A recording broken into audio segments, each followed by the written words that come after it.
今天呢，我们要用这个红薯淀粉给大家分享一道农家美食这个红薯淀粉呢是邻居家自己种的红薯，然后自己打的粉，现在晒干了，他叫我帮他卖一下，所以有需要纯正红薯粉的朋友可以找我，数量不多，就只有几十斤。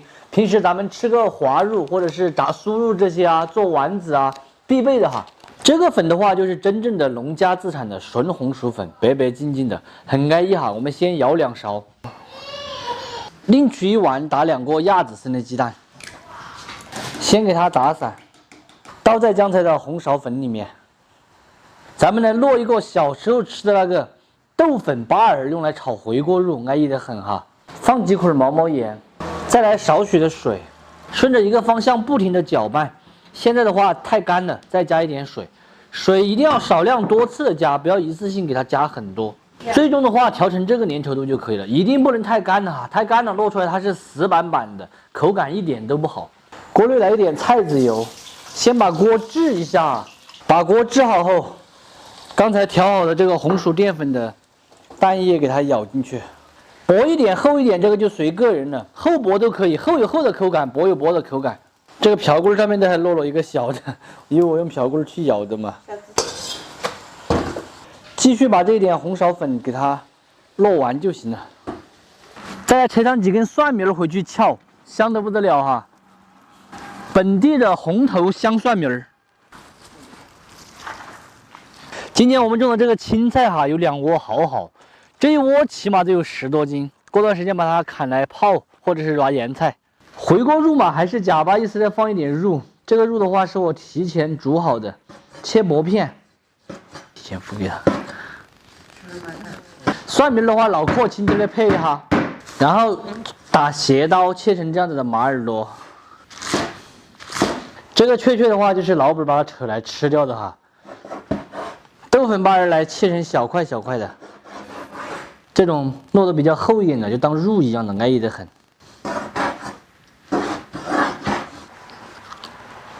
好吃，一丁点油，下切好的五花肉。肉稍有熬出油之后，来一点姜葱豆豉，1勺白糖，再来一点豆瓣儿，下红苕粉皮，蒜苗脑壳，继续的翻炒均匀。大约炒1分钟过后，下入蒜苗叶子，调一点鸡精，继续的用大火翻炒均匀。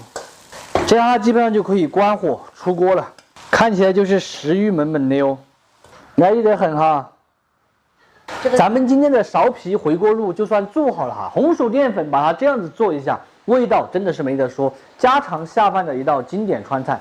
喜欢的朋友可以收藏着有时间的时候自己去告一下，不喜欢的就只有免费看完撒过了。他也想吃饭了，明天喂他点饭嘛。没有，吃点酸面。这厚一点豆粉巴尔跟吃肉一样的。糯糯的，是不是？